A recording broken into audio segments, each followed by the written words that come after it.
Hello mga boss, welcome to another quick review.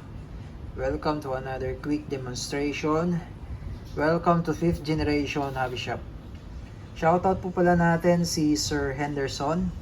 So this is the M45 CQBP Airgun Pistol by Yomarex. Yan mga boss, ito yung kanyang specs. All metal quality. Yan, all metal quality. Steel BB or steel ball 4.5mm. Yan, or 177 or .177. So bali ito yung bala. Ito yung steel BB na tinatawag. Yan yung 4.5. Yung diameter ng isang bala is 4.5mm. So yan po yung steel ball. So bali ito yung kanyang bala. Bolitas yan. Steel ball. Yan. Ibig sabihin po ng steel BB, steel ball bullets. Yan, steel BB. BB stands for ball bullets. Yan, steel ball bullets.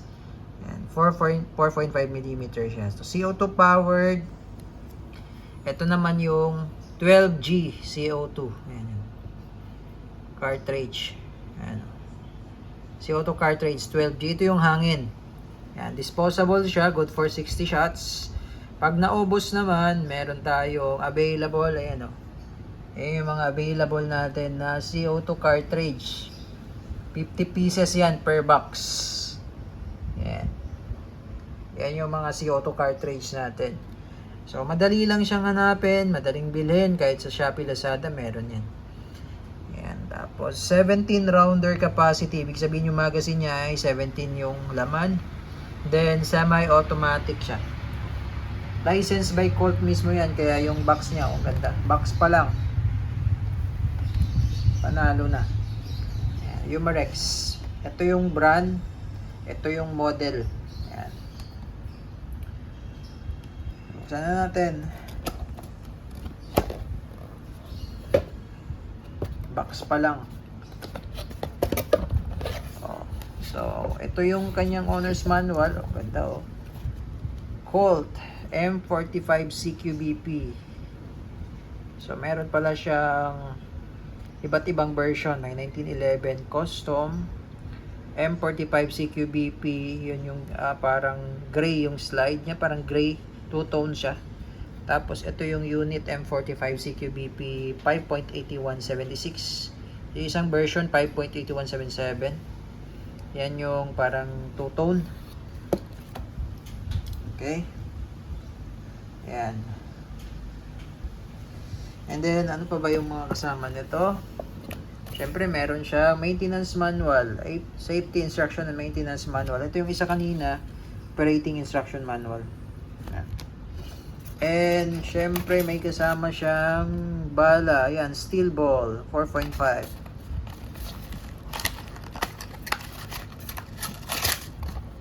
Ayan, I think this is 200 shots. Silver coated steel ball. So, pwede rin tayong gumamit ng copper coated. Ito naman yung copper coated. Ito. So, sa ano lang naman yan. Sa coat niya. Then, it also comes with Allen wrench. Para sa magazine yan. And of course, the unit.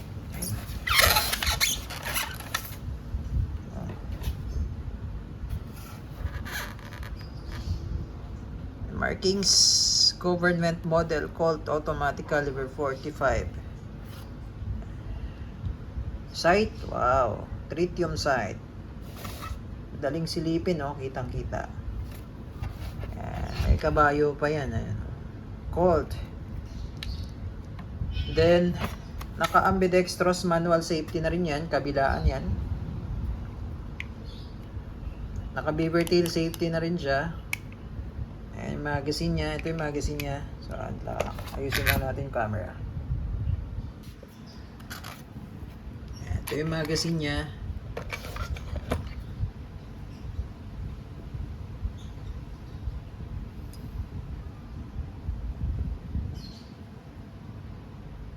Ito yung slot para sa CO2. Diyan yan. Mamaya natin lagyan ng CO2. Yan. So, think naka-fix na yung sight niya sa rear.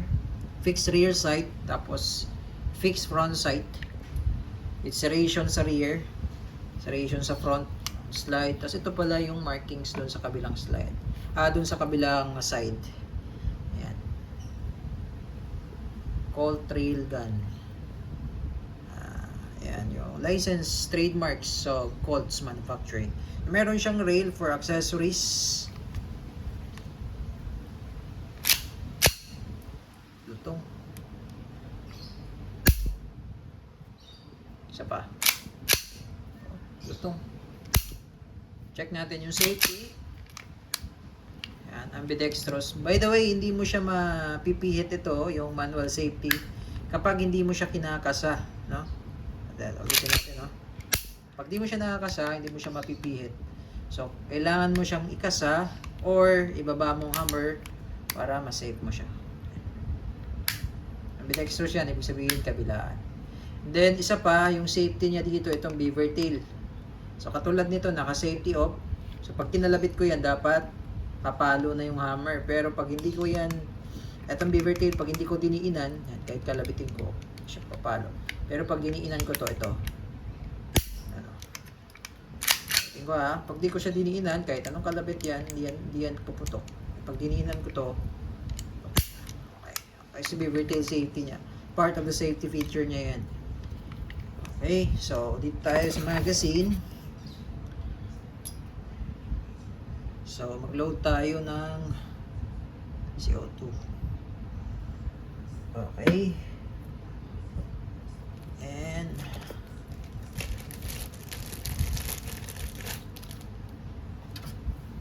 luluwagan lang natin. So ito pala, sir, minsan lumuluwag to, itong pinaka base pad niya.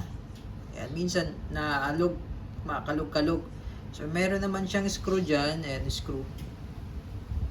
Kita ba? Ayan, yung maliit na screw.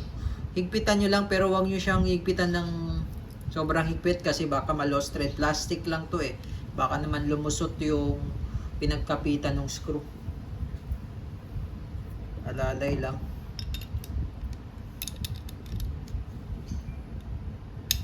Ayan.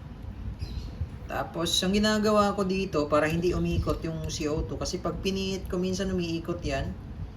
Umiikot siya. Ang ginagawa ko, pinipigilan ko yan. So, ito lang iniikot ko. And then, kailangan mabilis. Ayan, tamang higpit lang din. Tamang higpit lang kasi pagka medyo mahigpit yung pihit mo dyan, may valve kasi yan dito sa ilalim o pwedeng mag-expand. Okay, and then load. Pag load naman ng bala, eto yung spring nya, yan, may butas yan dyan, yan lang natin papasok yung bala. Okay, malaglag. Ilang piraso lang siguro, 3.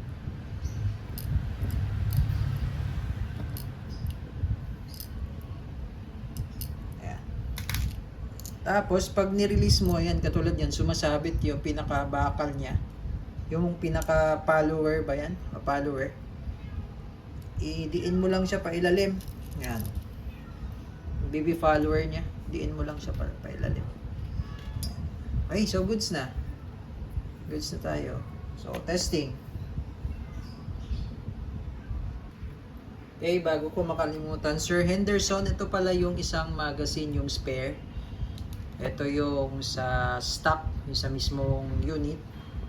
Then, ang mapapansin nyo lang dito, yung base pad niya, manipis. Compare sa mismong magazine ng Colt M45. Kasi ito, bakal na kasi ito eh. Ito plastic. So, tingnan natin, lagyan natin din ng, subukan natin testing din. Lagyan natin ng CO2. Yun. So, wala siyang leak. Wala siyang leak. Then, load tayo ng bala.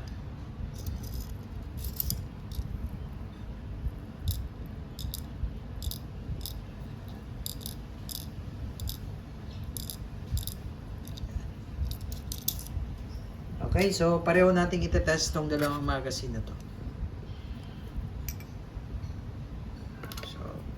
Kasya siya dito, fit siya.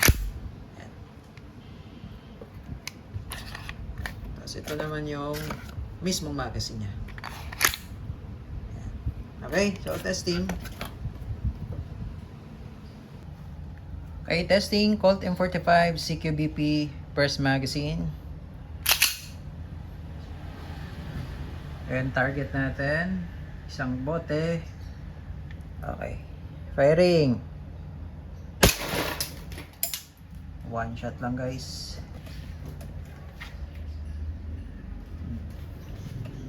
One shot lang. Okay, so naglagay tayo ng panibagong target kasi one shot lang yung bote. So accuracy test. Ganda ng sight niya, oh. Kitang-kita. Okay. So 2 meters away from the target.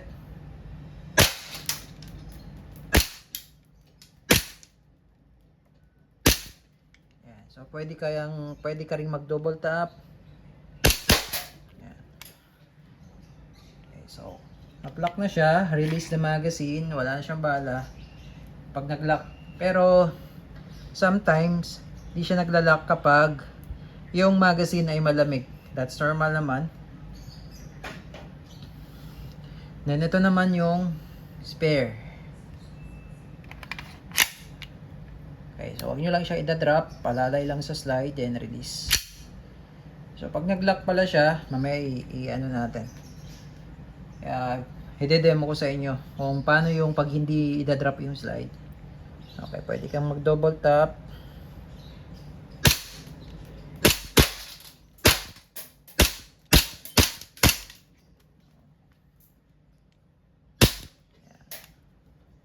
So, nag-lock na rin siya.